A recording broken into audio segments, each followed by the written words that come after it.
Hey, so my name is Tina Patel. I'm an architect, and today I want to talk a little bit about sequencing in projects. Quite often we find that people come to us and they say that actually we've got a builder and can you produce some drawings from us? So probably the first thing that we'll say is actually producing the drawings is a little bit more than just drawings, particularly if you are employing an architect over and above a technician. You might be looking to kind of add value to your property in terms of what is it you actually need and things like that. And so sequencing normally we would say is you employ the architect before you employ the builder. And the key here is if you've employed the builder prior to engaging the architect, that normally implies that you've got a price from the builder, but what actually is the builder pricing against? If you've got no drawings and no specification and no detail, honestly, your builder might just be giving you sort of a random price based on other projects that they may have done over the time. And consequently, you don't actually know what you're buying.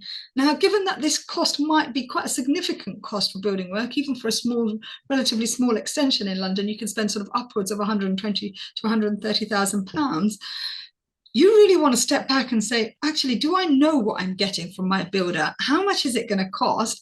And what is the end result going to be? Because if you haven't got that, what you'll find is the first thing that when you get to site and you start to say, oh, but I didn't want those lights, your builder will say, well, I didn't allow for anything different. So the key here in terms of sequencing is defining the detail at the outset.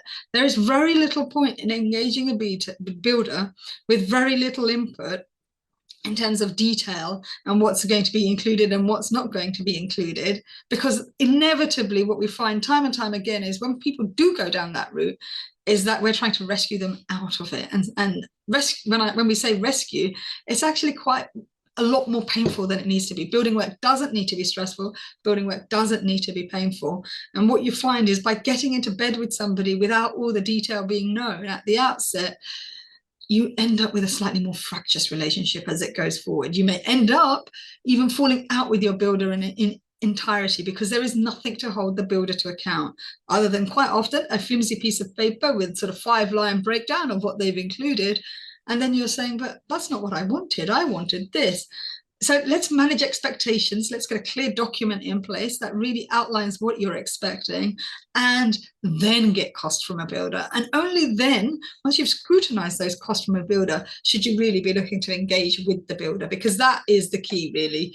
A clear set of documents at the outset. Now, in our office, we call that a tender package. The clear set of documents outlines exactly what you want. And obviously, inevitably, you will make changes when it's on site. And that's fine because you've got a benchmark against what you're making the changes.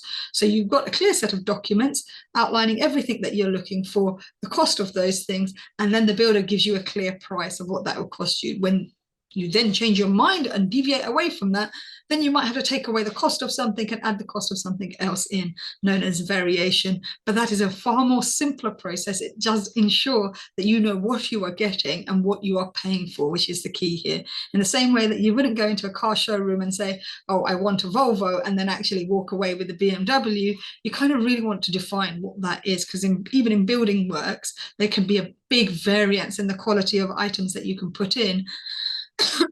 The more of this you define at the outset, the better it's going to be for your relationship with your builder in the long term.